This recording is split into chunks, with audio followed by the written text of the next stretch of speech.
Terima kasih Anda masih bersama kami di Indonesia Morning Show. 8 dari 10 terpidana mati telah dieksekusi dini hari tadi. Satu yang lolos adalah Mary Jane. Terkait dengan hal ini telah hadir Koordinator Migrant Care Anis Hidayah, karena kemarin Migrant Care juga sudah sempat bertemu dengan Presiden Joko Widodo untuk meminta penangguhan eksekusi mati Mary Jane Veloso. Selamat pagi. Selamat pagi. Mbak Anis, mungkin ingin dijelaskan terlebih dahulu kasus dari Mary Jane Veloso ini. Banyak kejanggalan dikatakan di dalamnya. Apa saja yang sudah diungkap oleh Migrant Care? Ya, saya kira dari pertemuan beberapa kali Komnas Perempuan dengan Mary Jane dan keluarganya, itu memang diperoleh fakta yang semakin meyakinkan kami bahwa Mary Jane sesungguhnya adalah korban tindak pidana perdagangan orang gitu. Dia buruh migran yang direkrut oleh calo, dipekerjakan ke Malaysia, tetapi sampai sana dia disuruh ke Indonesia dulu karena atas alasan majikannya masih keluar negeri, membawa barang yang dia tidak tahu, tidak boleh buka gitu ya. Begitu dia bawa ke Indonesia ternyata itu narkoba gitu. Jadi persis saya kira dia tidak ada sangkut pautnya dengan narkoba, tetapi dia menjadi korban sindikat narkoba. Oke, dan kejanggalan-kejanggalan yang memang dari kemarin sudah banyak disuarakan. Kejanggalan seperti apa yang sebenarnya menjadi hal yang harus diperhatikan?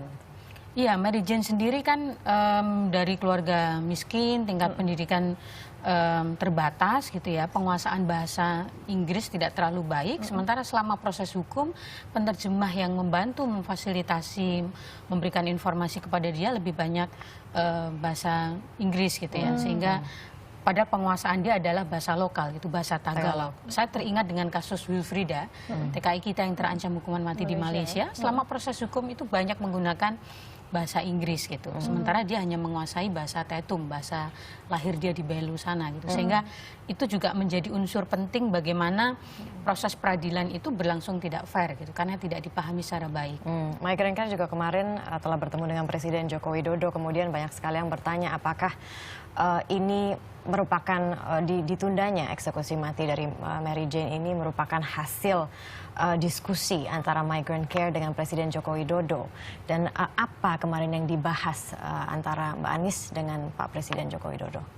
Sebenarnya ini bagian dari proses panjang ya, karena upaya teman-teman masyarakat sipil itu kan sangat banyak. Mulai dari mendampingi, menggali informasi yang sesungguhnya, kemudian menemukan fakta dia korban, melakukan aksi-aksi, mengirim surat terbuka, itu banyak dilakukan di Indonesia, di Filipina, dan teman-teman dari organisasi HAM internasional juga banyak menyampaikan. Kemarin memang kami sebagai rangkaian dari upaya itu memang bertemu dengan Pak Jokowi. Kami tidak sendiri, tetapi ada beberapa kawan serikat buruh yang hadir, karena itu sebenarnya pertemuan untuk persiapan May Day gitu ya. Jadi tuntutan buruh itu apa yang akan diangkat May Day besok. Dan salah satu yang kita diskusikan memang soal Mary Jane. Dan di situ kami menegaskan bahwa Mary Jane itu korban gitu.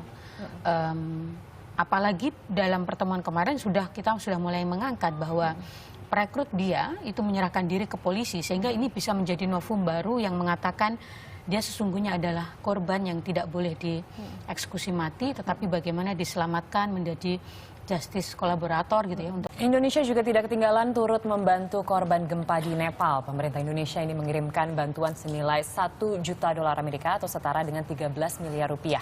Dan Indonesia menyalurkan bantuan melalui Badan Nasional Penanggulangan Bencana, kementerian dan juga lembaga terkait. Dan pada Selasa malam, tim Global Action dari ACT atau Aksi Cepat Tanggap asal Indonesia tiba di Kathmandu. Dan untuk mengetahui kondisi terkini, kita telah terhubung dengan Senior Vice President dari ACT, yaitu Syuhel Maidi. Syukur, selamat pagi. Selamat pagi, Mbak Sana. Selamat pagi. Saya ingin tahu dulu posisi saat ini di Kathmandu di mananya, Mas? Kita di Tamel, Kathmandu. Oke. Dan kondisi Di saat tengah ini, kota. kondisi saat ini di sana seperti apa? Iya, kondisi saat ini kami setelah keluar dari bandara tadi, listrik baru hari ini hidup, sebelumnya sempat mati. Dan di dalam perjalanan kami tadi, kami melihat masih banyak warga-warga itu yang mengungsi di tenda-tenda darurat yang mereka posting dari terpal. Jadi bukan tenda-tenda, belum menjadi tenda sebetulnya, masih terpal-terpal gitu di pinggir jalan. Oke. Kalau kerusakan, Baik. Halo? Maaf, kami kurang mendengar begitu jelas, tapi saat ini saya memperoleh informasi kalau ada eksodus besar-besaran keluar dari Kathmandu. Apakah betul seperti itu di sana keadaannya?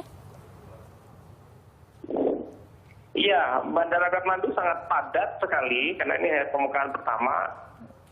Banyak sekali warga Kathmandu dari luar negeri, termasuk dari Malaysia dan India dan juga di Thailand itu berdatangan ke Kathmandu untuk melihat saudara-saudara mereka yang selama 3 hari tidak bisa kontak. Oke. Sebagian juga di pemberangkatan juga banyak sekali yang antri itu mau berangkat ke luar negeri. Itu situasi yang kita peroleh. Baik. Ada 13 WNI yang saat ini belum diketahui keberadaannya dan 3 diantaranya adalah yang asal Bandung yang berasal dari Taruna Hiking Club. Apakah sudah ada kabar mengenai keberadaan mereka? Ya, kalau WNI yang hilang kita belum dapat kabar. Tapi tadi kita ketemu dengan 3 orang WNI juga yang juga datang di Nepal ini. Mereka malah siap untuk menjadi lawan kita dan juga siap untuk membantu pencarian. Halo, Mas Syuhel Maidi Syukur, masihkah terhubung bersama kami?